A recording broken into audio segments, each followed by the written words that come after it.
shoot the footage. We're going to use that effect to place some text into a scene, making it appear as though it's been sitting in the environment of the scene itself. The footage in this project is of an airport runway, and I want to add the number 05 to the runway right in this area here. So to start that process, let's select the runway layer in the timeline, then go up to the animation menu and choose Track Camera. Immediately, After Effects will start analyzing the footage in the background. This allows you to work in any other composition in After Effects while the analysis is still happening. If you want to get an update to the status, go ahead and look in the top of the Effect Controls panel under the 3D Camera Tracker, and you'll get a real-time update, unless it's finished. Once it's finished, the effect will be highlighted here in the Effect Controls panel, and you'll see these crosses in the runway here. Now, if you hover your mouse over these crosses, you'll notice there is a target that appears, and the target determines where you're going to place something in the scene. Now, I'm looking at this, and the target is very distorted. So let's look at some of the settings. If we go to the top of the Effect Controls panel, under Shot Type, Fixed Angle of View has been chosen. That means the lens wasn't zooming in and out during the shot, which is correct. But when you notice some drastic distortion like we saw with the target, you may want to go in and specify the angle of view. So I went online and searched angle of view with my model of camera that shot this footage. And it just so happens the angle of view, or the field of view for my specific camera, was 73 degrees. So I'll specify my angle of view and set it at 73 degrees and press enter. Notice it doesn't have to reanalyze anything, it just recomputes the analysis.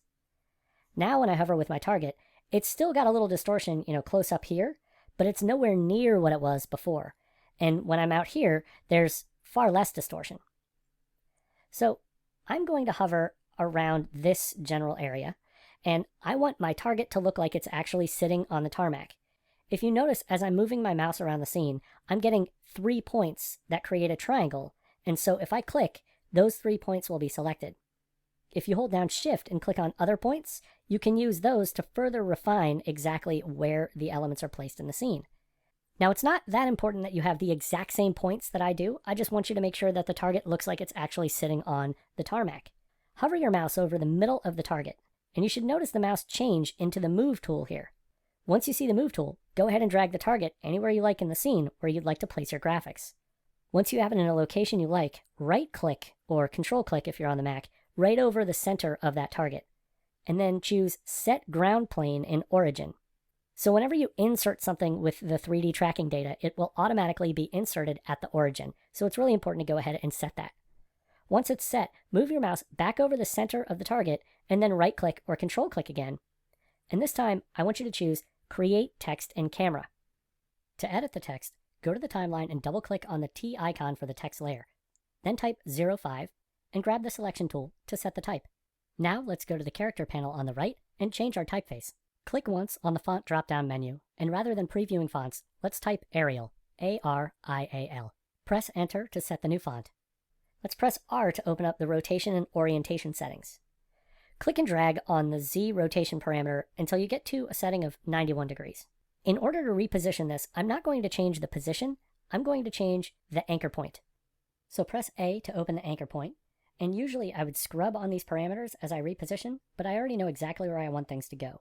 So let's change X to -25, and press Tab to move to Y, and we'll set -27 for that, and press Enter to set.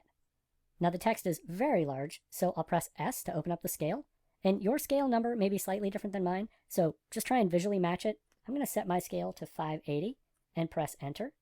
And then to blend the colors in a little better, let's go over the character panel and grab the eyedropper, and then sample a gray from the side of the runway. So after you've picked your color, press V to grab the selection tool, and let's press R to open the rotation orientation one more time, because I'm looking at this and the angles here are a little tight. So let's change the Z rotation on the orientation to a setting of 95, and then I'll click in the bottom of the timeline to deselect everything, and press the spacebar to play everything back. So remember, if you have the chance, pay attention to what camera the footage was shot with. That information can sometimes come in very handy.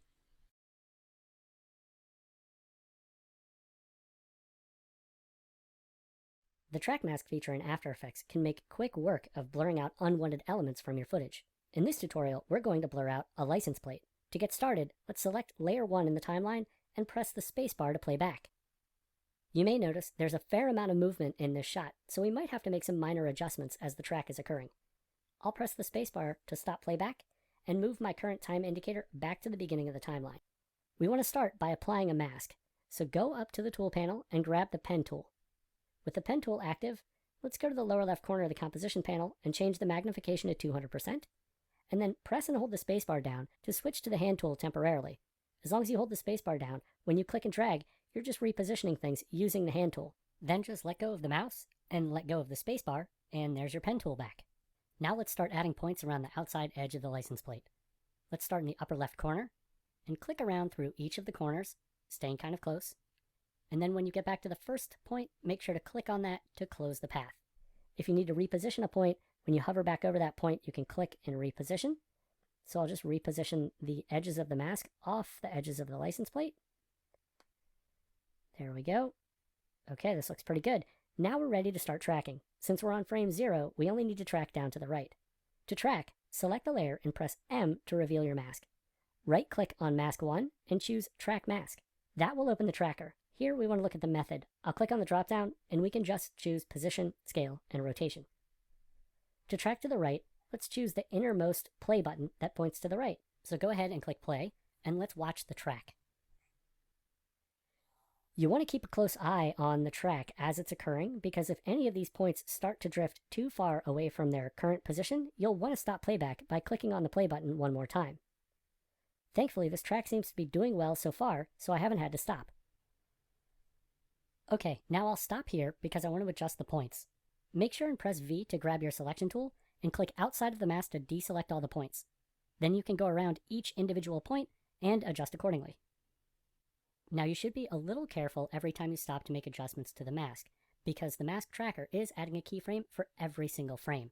So here I'm going to move my current time indicator between the last two keyframes, and I'll use J and K on my keyboard to toggle back and forth between the last two. And you can see there's a pretty big shift here, but it's not going to be that bad because it's going to be a blur, and that means it won't be that noticeable. Now let's go back to the tracker and keep tracking to the right. And you'll want to repeat the same process we just did at various times throughout the rest of the timeline. And through the magic of editing, I'll go ahead and join you once this track is complete. Alright, so I'll move my current time indicator back to frame 1, and then go up to the Effect menu, down to Blur and Sharpen, and let's choose Fast Box Blur. Let's go up to the blur radius and scrub to a value of 9.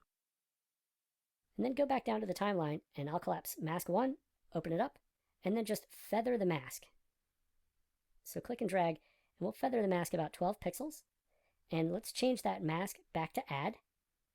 And open the Effects options here in the timeline. Open up Fast Box Blur, and at the bottom, click the plus button next to Compositing Options. This way the mask is only masking the effect and not the layer. Feel free to click anywhere to deselect, and then press the comma key on your keyboard to zoom out to 100%. Then press the spacebar to watch your video. It's always wise to watch your video at 100% before you decide whether or not you like the results of your work.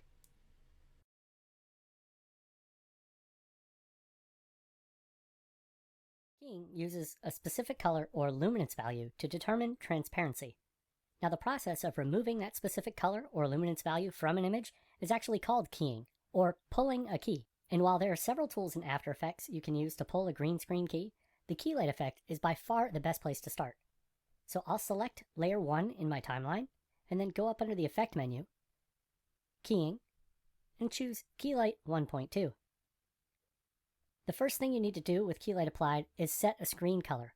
So in the screen color area, come over to the right and click on the eyedropper to grab it, and then just click in the green background area to sample the green color. Press the spacebar to begin playback, and you might notice some white noise here in the lower right corner. To get a better view of what the key actually looks like, we need to look at the matte, which is a black and white representation of transparency. I'll press the spacebar to stop playback. Let's go over to the View dropdown in Key Light and choose Screen Matte. So any pixels that are 100% white are fully opaque, and any pixels that are 100% black are fully transparent.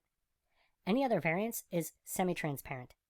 Since I see so many gray pixels, I'll start by increasing the screen gain to a setting of 110.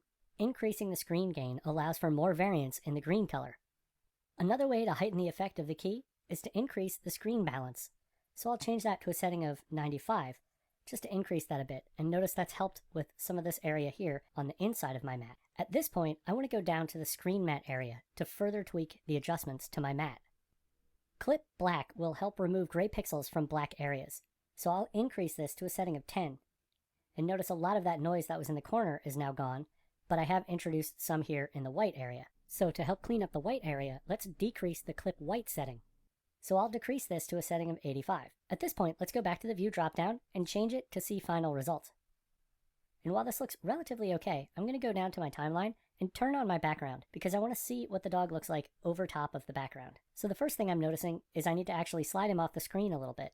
So I'll select layer 1 and I'll press P to open the position, and I'll just scrub along the x-axis to position him off to the side here a little. And viewing at 100% magnification, this looks kind of alright. I'm going to press the spacebar to begin playback just so we can double check and see if there's anything else I need to adjust.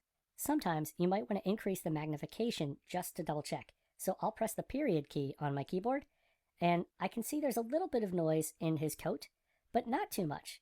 I'll press the spacebar to stop playback. Also, another thing you want to check out is the edge of the key, and I can see I'm losing a little bit of detail along the edge here. So the first thing I want to do is change my clip rollback. So I'll set this to a value of about 1, and notice that's added a little bit more detail back into the side. Screen, shrink, and grow. Let's scrub on that to see what it does. Well, grow definitely grows the mat, and shrink shrinks the edges.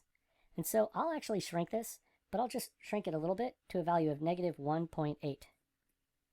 Screen softness will add a little bit of softness back into the edge of the mat. I'll just go ahead and press 1 and see how that looks. That's definitely softened up the edges, which I think is a slightly more appealing look. You may want to click on the View drop-down menu again and change it back to Screen Mat just to see the result. And there are definitely some black pixels in my white mat, so we need to go ahead and despot the black pixels. So let's go to the Screen Despot Black setting in Keylight and click and drag to the right. I'll set this to a value of 4.3. Now let's go and change the Screen Mat back to Final Result and press the spacebar. Now I can still see a fair amount of noise in the coat, so in order to fix that, I'm going to go to the Replace method here and change the drop-down from Soft Color to Source. And adding the source back in has definitely alleviated a lot of that noise. Now I'll press the comma key to zoom back out. Now we could continue to tweak this, but the most important thing to remember when pulling a green screen key is that you don't have to get the key 100% right in one shot. Most successful composites are created when you combine multiple tools and techniques,